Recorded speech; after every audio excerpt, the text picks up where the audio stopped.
What if the part of you you've spent your whole life ignoring is actually pulling the strings?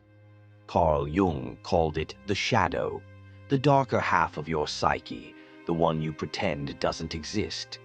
But here's the twist. The more you ignore it, the more power it gains. And by the end of this video, I'm going to show you how confronting your shadow might not only change your life, it might save it.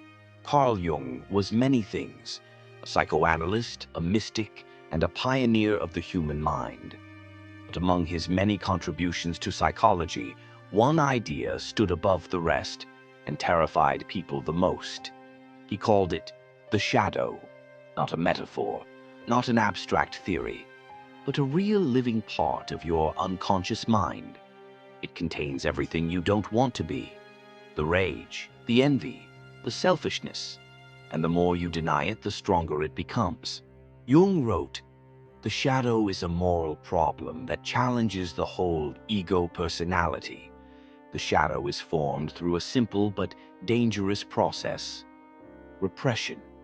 From early childhood, we learn what is acceptable, what our parents, teachers, society applaud. So, we mold ourselves accordingly. What's left behind, the traits we deny, become buried in our unconscious. But they don't disappear. They wait, and they find ways to come out.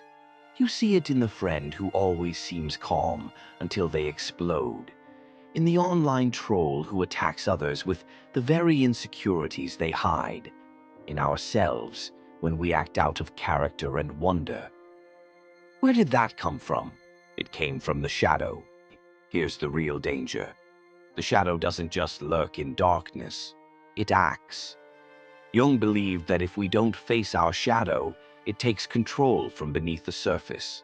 It sabotages relationships, it fuels addiction, it projects onto others everything we can't accept in ourselves. Everything that irritates us about others can lead us to an understanding of ourselves, Jung wrote. Think about that for a second. That person you can't stand? They might be mirroring the part of you you're unwilling to face. This is what Jung meant by shadow projection. When we say, "I could never be like that," we often are like that, unconsciously. And here's the twist I mentioned earlier. The shocking part. The shadow isn't just the worst in you. It also contains your greatest potential. Jung believed the shadow holds energy, creative power, drive, even genius. It's not evil by nature. It's simply unacknowledged. When we integrate the shadow, we gain access to parts of ourselves we've disowned. Assertiveness becomes leadership. Anger becomes protection. Repressed desire becomes passion. This is called individuation, becoming whole. It's not about perfection. It's about embracing the full spectrum of who you are. But be warned, facing the shadow is not easy. So, how do we begin? Jung didn't offer a quick fix, but he gave us a path: self-observation. Watch your triggers. What annoys you?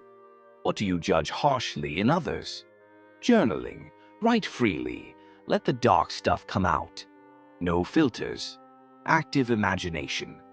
Jung used this technique to speak directly to parts of his unconscious, even his shadow, through visualizations and dream analysis.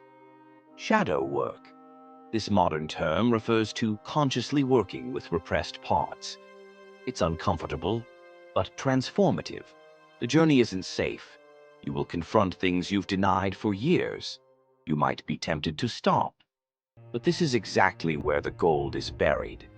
As Jung said, one does not become enlightened by imagining figures of light, but by making the darkness conscious.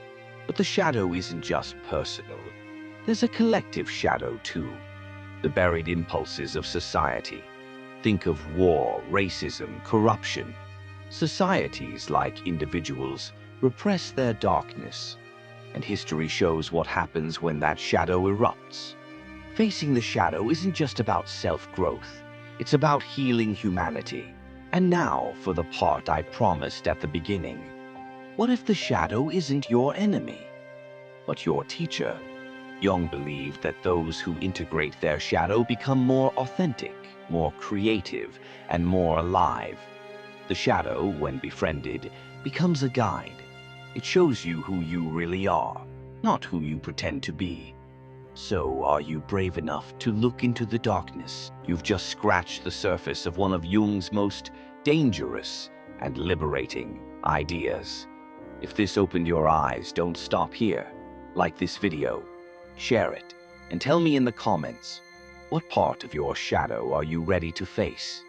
Subscribe for more insights into the hidden depths of your mind, because the journey into the unconscious has only just begun.